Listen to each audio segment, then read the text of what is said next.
It's nefarious, man. Like, the brain works in fucked up ways. The mind is one of the most deceiving, manipulative pieces of equipment, flesh, human bodies on earth. I never have trusted my brain.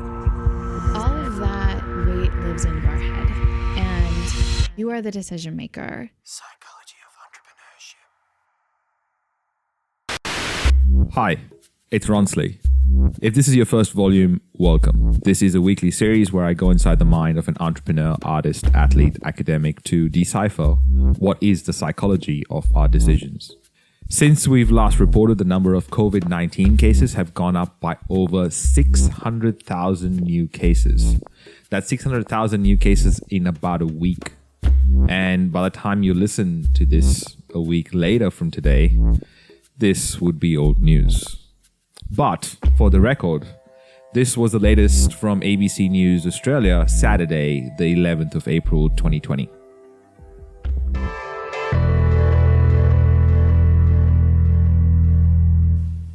Hello, I'm Jeremy Fernandez. The coronavirus pandemic continues to change the very fabric of modern life. But for the first time this week, Australian authorities have been able to point to encouraging figures that show severe restrictions are starting to have an effect. The number of daily new cases across the country has fallen below 100 for several consecutive days. A large part of that is down to fewer overseas travellers who had previously made up a large proportion of those numbers. Now that there are fewer people coming in from overseas, we're getting a figure that reflects proportionally more community transmissions of coronavirus among local carriers. The Health Minister, Greg Hunt, says although the signs are good, strict measures will continue for some time. The virus does not take a holiday. Therefore, none of us can relax in what we do. This, in many ways, is the most important weekend we may face in the whole course of the virus. If we can lock in the gains that we've made as a nation through the courage and sacrifice of those on the health and medical and policing front lines, but also through the immense goodwill and discipline of Australians, then we can help really protect Australian lives going forward and give ourselves the pathway through. This was the last in-person interview I did before COVID-19 changed circumstances very quickly. This interview was done on the 12th of March when everything was normal and everything started to change quickly as the day progressed with COVID-19 and the spread in New York. So I was in New York, and to begin my day, my morning started when I took an Uber from Manhattan to Brooklyn to be welcomed into her home and home office. So I'm Emily Fletcher. I'm the founder of Ziva Meditation. I'm a relatively new mom. I'm a new author. I have a book called Stress Less, Accomplish More. I used to be on Broadway. I was on Broadway for 10 years. Loved it. It's what I wanted to do since I was a little girl. But stress led me to having anxiety, insomnia, going gray, getting sick, getting injured. Today we go inside the mind of a performer. I suppose context is important because Emily Fletcher was performing at the most prestigious of stages on Broadway.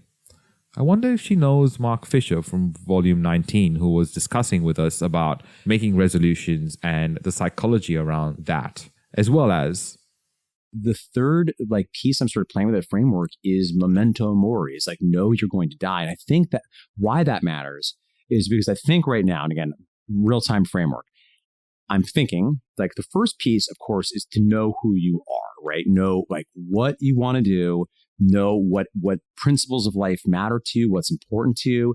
I always find food and people to be the best binder for good conversation. So the question I've asked the most in my last 1,000 or so interviews is, if you could have dinner with anyone in the world, who would it be and where would you have it?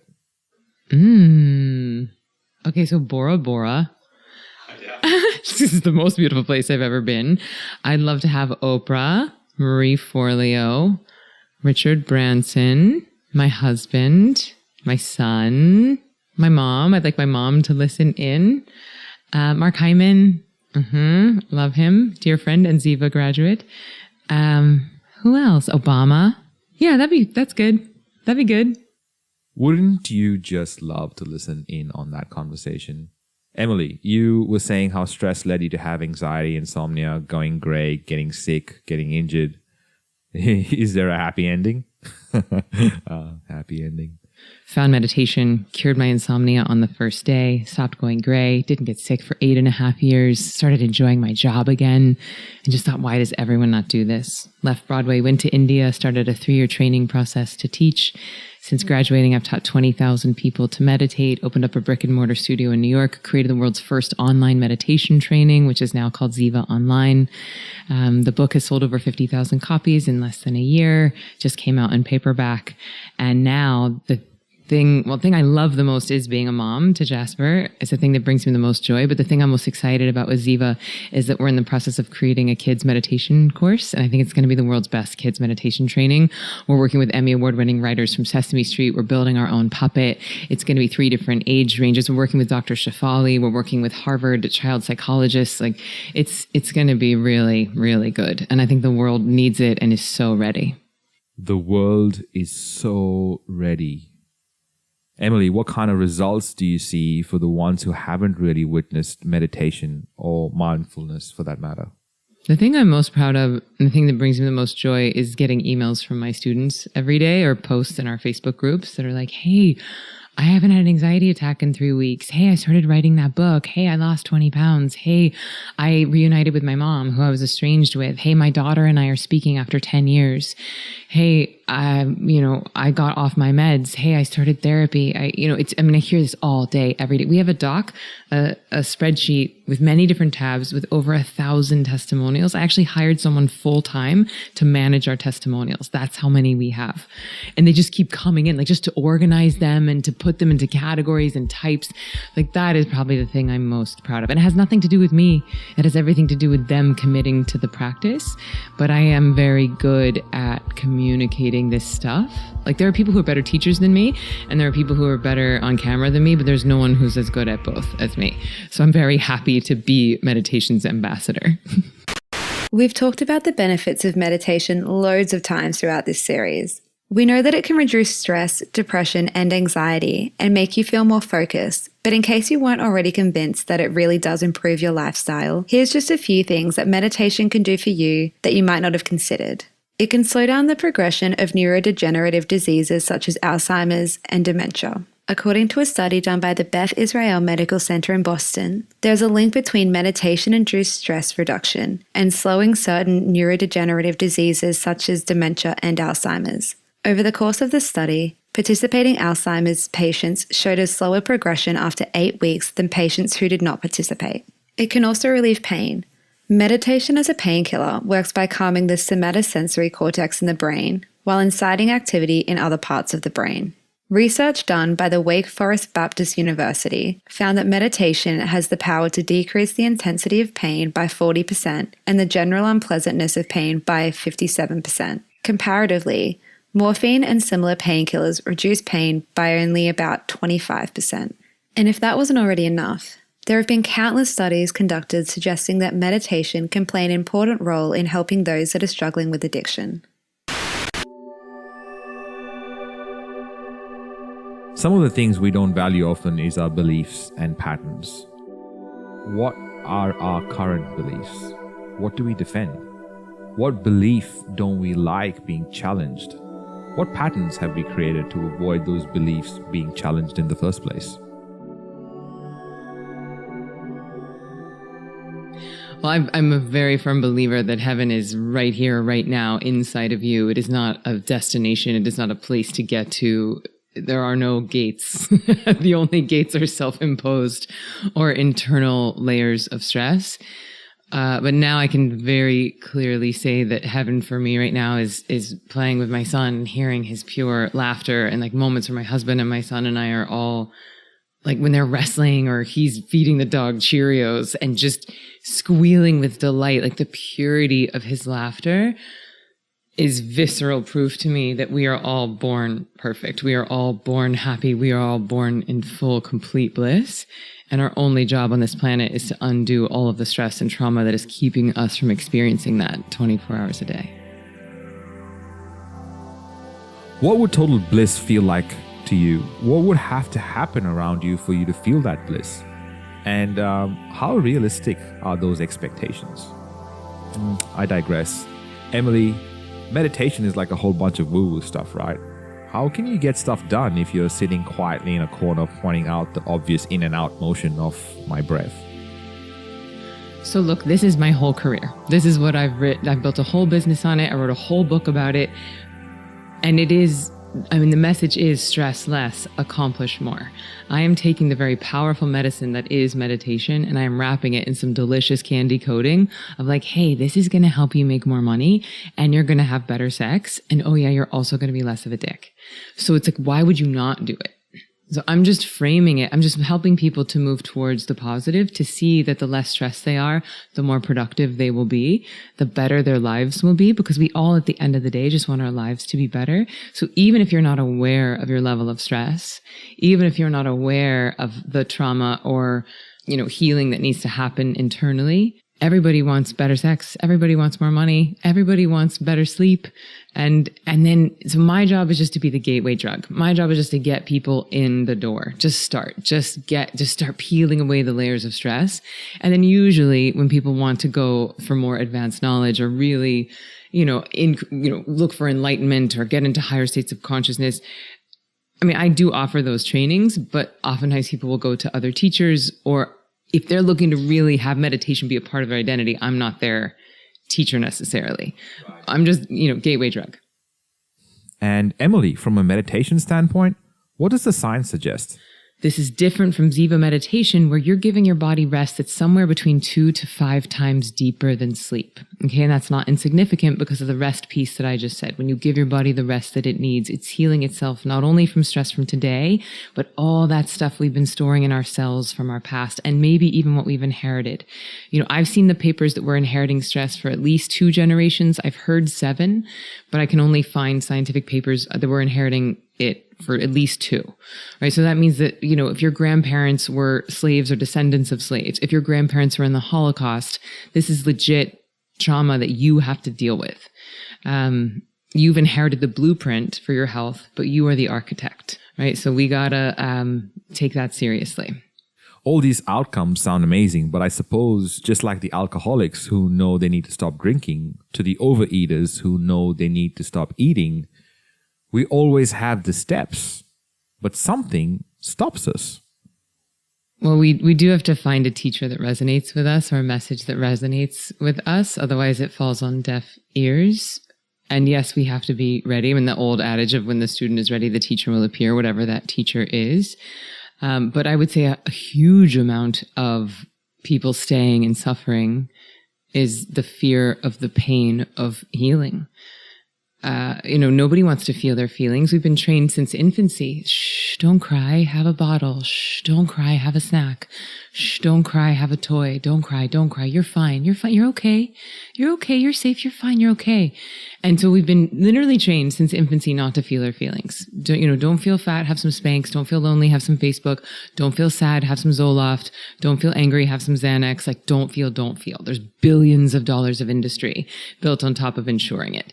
And what I teach makes the feeling non-negotiable. It's going to wring you out. So all the stress, all the trauma, all of the stuff that's in there will come up and out. And I would say 99% of people's real resistance to meditation is that. It's the fear of the healing. It's the fear of feeling those feelings. It is not that they don't have time. It is not that they are too busy. It is not that they can't sit still. None of that. Those are all BS excuses. No one can sit still until you actually learn how to meditate. I'm a meditation teacher. Before I had this practice, I could tell you the most amount of time I ever sat still, 45 seconds, maybe 3 minutes, where I wasn't reading, writing, planning, exercising, watching TV, listening to music, but just being. I'm going to give most people 3 minutes max. So people are like, oh, meditation's not for me. I just can't sit still. BS. You don't want to feel your feelings. You're terrified of what your mind is actually saying. You're terrified of, for most of us, the volcano that is just waiting for a moment to erupt. And that's why a lot of people are so scared, because if they even dip their toe into the emotions, they know it's going to be a volcano. And so what the meditation does is that it just slowly, It sloughs off the old dead skin. It's like it's exfoliating the callus.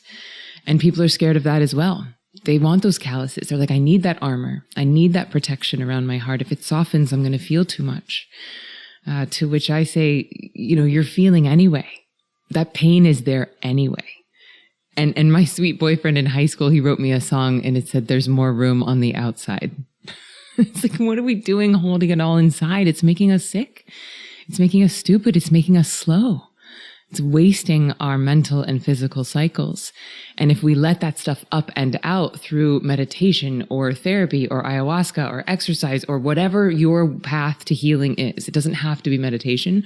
For most people, meditation is a foundational component of their healing process and usually makes all those other modalities more effective. But if we use these tools to get the stuff up and out, there really is more room on the outside. And then your body doesn't have to hold on to it via extra weight or sleep issues or chronic disease or pain or however it ends up manifesting on the physical plane.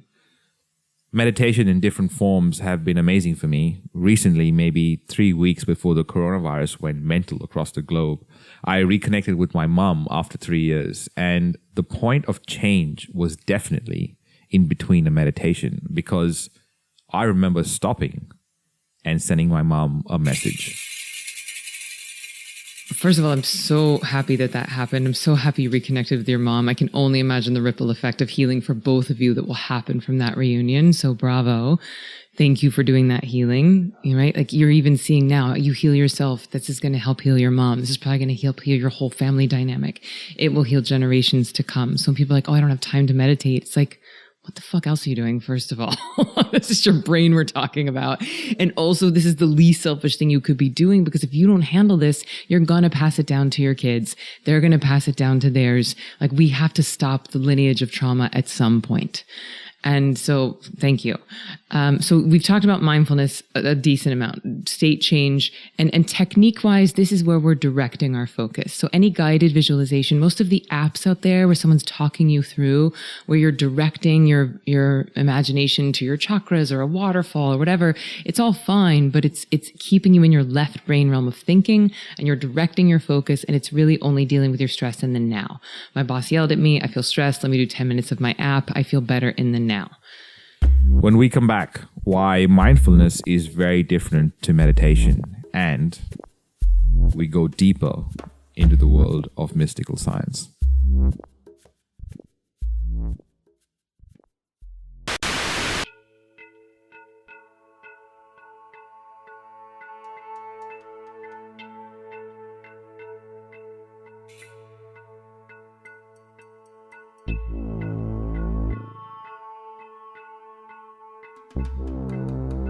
Psychology of Entrepreneurship. The main objective of this audio project is to bring together entrepreneurs and creatives who share similar values so that they can find the courage to put out their authentic voice for the right people to hear, which allows for them to make their impact on the world. Every great movement started with a memorable speech. For access to full-length interviews, go to psychologyofentrepreneurship.com and click the button. Emily, at the start you mentioned about grandparents being in the Holocaust and how that affects someone today. I'd love more clarification on inherited trauma. Yeah, so I'm not even speaking about past life, like our own past lives, because that's a subject up for debate, and there certainly aren't any scientific papers on that. What I'm speaking about is inherited trauma, things that we have inherited in our genes, and highlighting the difference between our genes and our epigenetics. So I've heard people say that we can inherit stress and trauma from the past 7 generations. I can only find scientific papers proving that you inherit it for the last 2 generations. So this means that if your grandmother was beaten by her father or her husband, that left, it changed the genes of her child and therefore your genes as well. So that, and I do think we are now able to scientifically prove that. And we've tested it on rats. We're starting to look at it in, there was a big famine in Denmark. And then also they studied women who were pregnant during 9/11. So this is like the 2 times in modern history where we've had thousands of women pregnant during a sort of traumatic time, and then looked at the impact of that. And obviously we know that stress is not good for, pregnancy, which is why I'm such a big fan of teaching pregnant women to meditate, because just like the baby can absorb the stress chemistry, it can also absorb the bliss chemistry. So, every time you're meditating, you're producing dopamine and serotonin, which are bliss chemicals, and that's sending a postcard to the baby in utero. It's basically everything you do, every meal you eat, every time you meditate, that is all sending postcards to the fetus. It's educating it on what type of world it's going to be born into. And so if there's a famine going on, then you're training the fetus to see, well, it's a world of scarcity. You have to really store up your fat. You have to prepare for an intense world. And a lot of the kids who were born to those women who were pregnant during the famine, they are now suffering from obesity. But that makes more sense. Like we sort of get like, oh, of course, whatever happens while you're pregnant. But now we're actually we're able to prove even beyond that we're inheriting things. Now, the good news here is that this is not fatalistic. Like I said, you are inheriting a blueprint, but you're the architect. The good news is that our genetic code is not fixed. It's somewhere. And feel free to fact check me on this, but I've heard certain scientists say that 95% of our genetic code is epigenetics, meaning that they're mutable, they're changeable. So we're turning things on and off based on being in sunshine, feet on the soil, exercise, meditation, sex, healthy communication versus the opposite. So meditation is about just being? So it's not just being. It is a skill, and there is a very specific physiological phenomenon happening.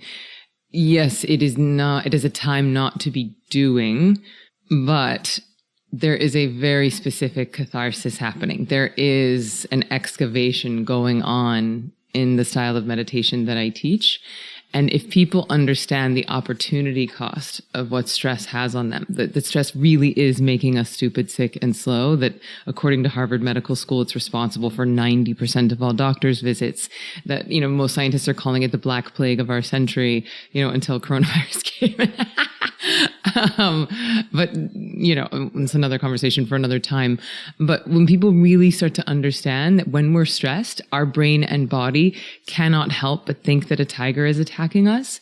And then it immediately goes into survival mode. And all our reticular activating system, which is this bundle of many neurons at the base of our brain, the reticular activating system is designed to filter out unnecessary information, because at any given moment, there's millions of inputs available to us, and the brain can't process them all simultaneously, so it has to filter out. So if you're stressed, when your wife knocked on the door, you immediately, like, collectors are calling, my home is at stake, my car is at stake, my survival is at stake. You went into fight or flight. There was nothing else that you could think about in that moment other than your survival. It's why your heart started racing, your adrenaline went, your cortisol went. So your body, even though it was just your wife knocking against your bed frame, everything in your body thought you were about to die. So if you think that you're going to make really good decisions in that moment, if you think you're going to come up with your most creative ideas, if you think you're going to have productive, healing conversations with your partner in that state of consciousness, you are mistaken. And yet that is what most people are living their whole lives in. We are chronically stressed. And forget about that moment of acute when you were even aware of it. A lot of us don't even know that we're aware of it. A lot of us aren't aware of the level of stress that we're in all the time, like what our baseline has become. And if you are living your life in that, you're not making good decisions, you're not creative, your sleep is likely not productive, your immune system is not functioning as it was designed, your cellular regeneration is not happening as it could, your neurogenesis is not happening as it could. So it really is costing us a lot.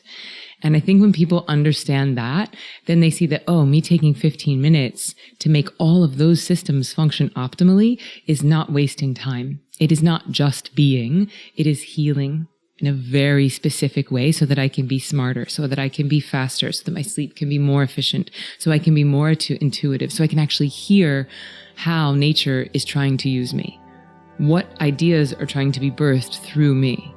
Because that's what our ideas are. They're not ours. They're not our own. Through this whole interview, I was saying to Emily how in August I got introduced to yin yoga for the first time.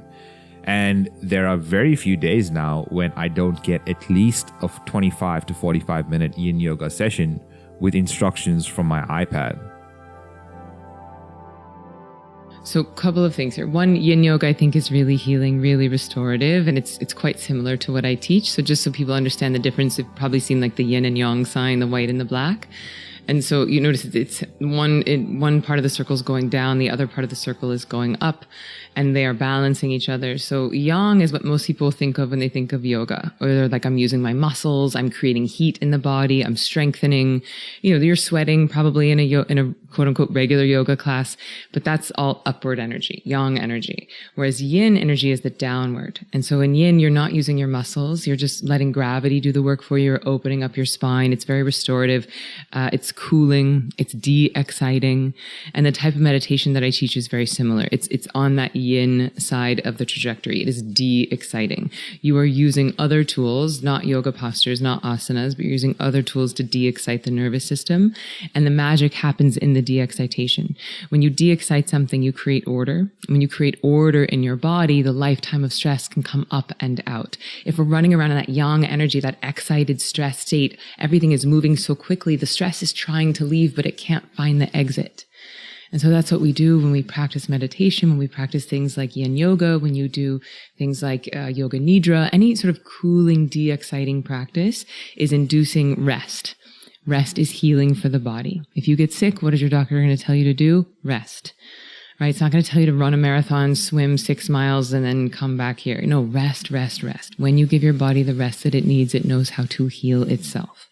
And one of the things it heals itself from is stress, not only from today, but if you're doing the right type of restful practices, you can also heal stress from the past. Stress affects us all in one way or another. Although it's not the most pleasant feeling, it can be used to our advantage.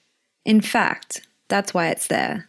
Just maybe not for the same situations that we find ourselves in today. Neuropsychologist and author Rick Hanson states that the stress response is a normal adaptive coping response that evolved over hundreds of millions of years to help our ancestors avoid sticks and get carrots. It's natural. What's also natural though, and you see it in the wild, is that most stressful situations are resolved quickly, one way or another. The natural biological evolutionary blueprint is to have long periods of mellow recovery after bursts of stress. Modern life exposes us to mild to moderate but chronic stress constantly. Multitasking, juggling too many things, moving too quickly, being bombarded with stimulation. But how is all that different from like me using meditation apps? But before that, here is a 6th of April report from Good Morning America. We've got a little Monday motivation to help reboot your system, ease anxiety brought on by the coronavirus. Mental health hotlines reported 8 times a normal call volume last month. And today, New York Governor Cuomo is set to announce the New York State of Mind. It's a partnership with Headspace meditation app to provide free services for people in the epicenter of the crisis. I know firsthand, George does too, the benefits of meditation. My meditation mentor, Bob Roth, explains why it's a valuable tool to have in your survival kit. All right, so everybody, let's just sit back comfortably and easily. And first, let's close our eyes. Breathe in, breathe out. For many Americans, a meditation practice is helping ease anxiety during this time of uncertainty. And it's no surprise meditation apps like Calm and Headspace are seeing a spike in usage. The mind settles down and the brain wakes up. Your body gains a state of rest deeper than sleep. It improves serotonin, which is a neurotransmitter for happiness. So it really reboots the system. And this leads me to the second part of your question, because you said people a lot of times are doing 10, 15-minute meditations, they're doing guided stuff on their apps and they forget about it. It doesn't change their life. They're like, yeah, it was cute. It was fine. It's like a pedicure. I'll get around to it when I have a little extra time. And that unfortunately is what most people are thinking of meditation right now. Oh, that's a free app on my phone that I'll do if I'm waiting in a doctor's office for 10 minutes.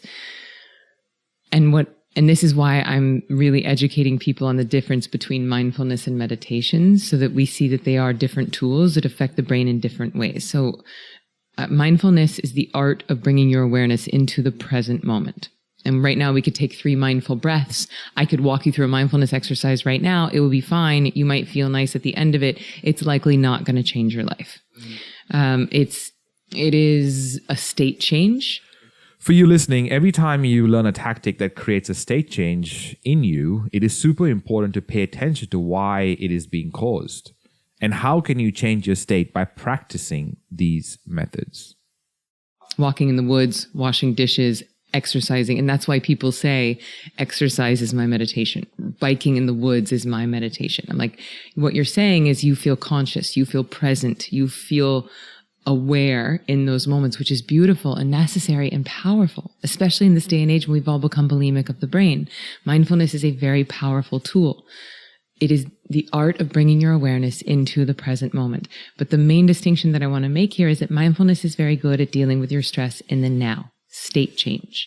This is very different from the type of meditation that I teach, which is creating a trait change. It is getting rid of your stress from the past. It is healing you on a cellular level.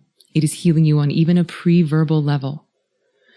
And that is why I say that it creates this catharsis, that it is healing this stuff that we've been storing in our bodies.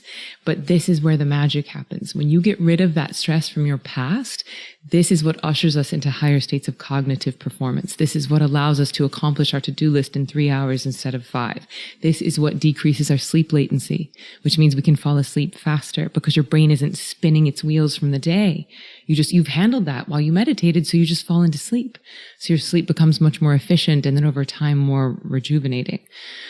So the ripple effect of that can be quite profound.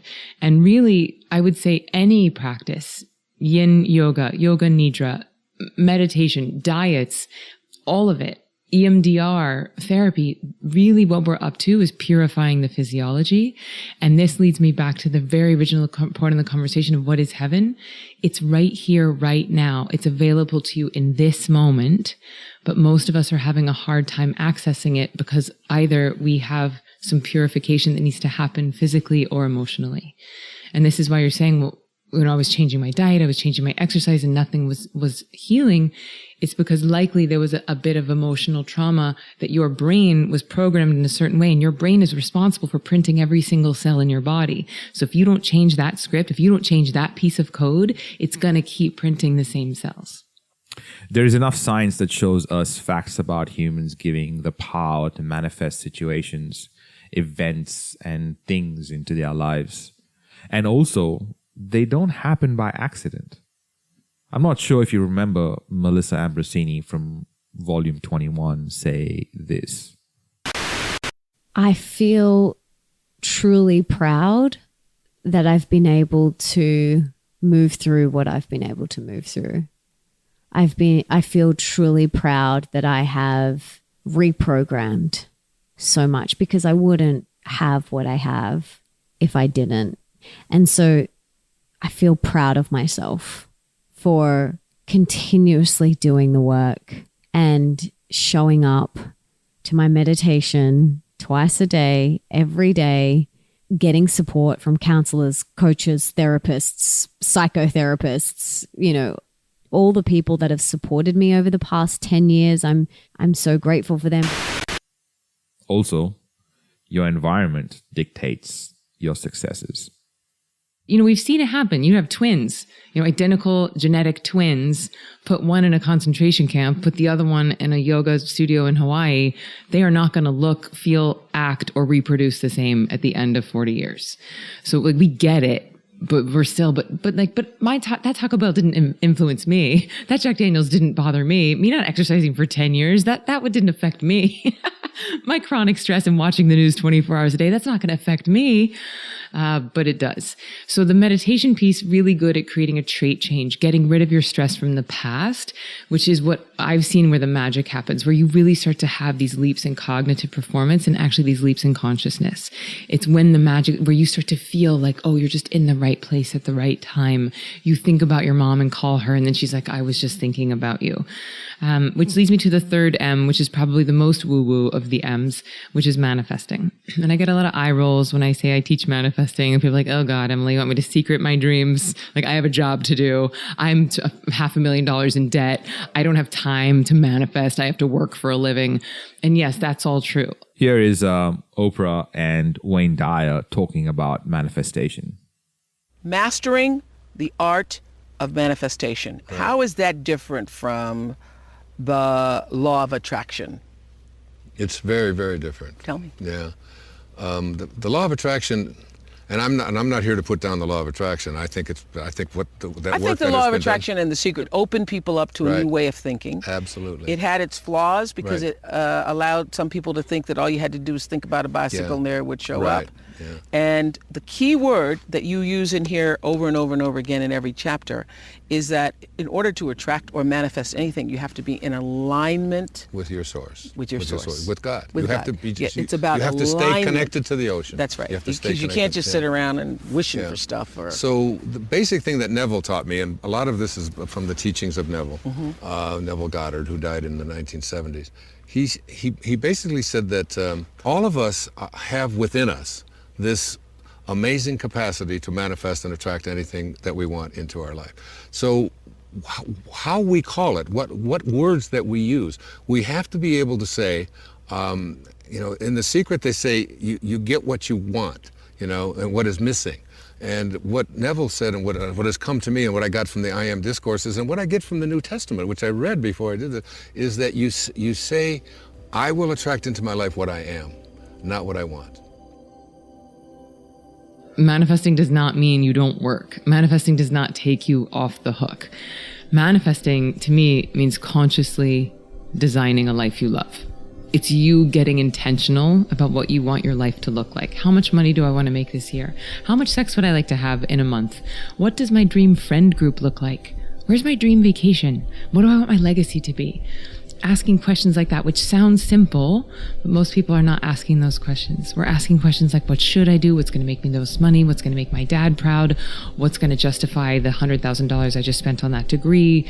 What's going to look good on Instagram? Like, those are the questions we're asking. Should, can't, should, need. And instead, the manifesting, we're just asking one question. What would I love right now?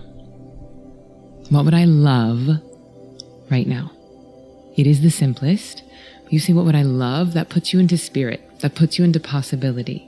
That puts you into enthusiasm. What would I love now? Puts you into present moment awareness. Not what did I want when I was in high school? Not what is going to be good for me 20 years from now when I retire. What would I love right now? And the magic happens when you start manifesting after the meditation. You de-excite the nervous system. The right and left hemispheres of the brain start functioning in unison. You start reminding yourself that you're actually God pretending to be human. You're actually the ocean pretending to be a wave. You manifest from that place. You start to ask these powerful questions from that place. Two things happen. One, you're able to hear your own intuition, which I would argue is nature communicating to you. And two, you're able to more effectively communicate your desires to nature. And I believe it is a two-way conversation. If you look at a human brain, it splits right down the middle, 50-50.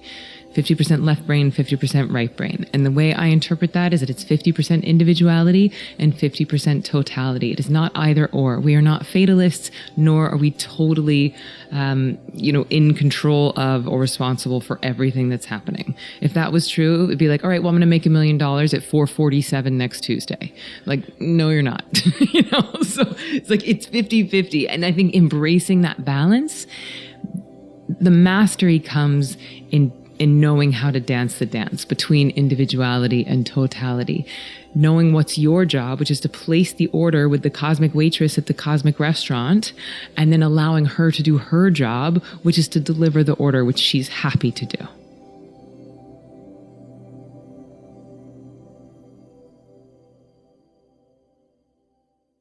Psychology of Entrepreneurship.